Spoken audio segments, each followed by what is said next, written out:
Who's the founder of OpenAI?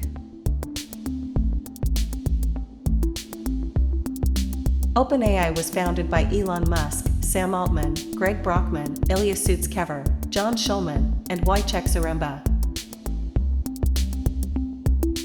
Please introduce the second founder in one sentence.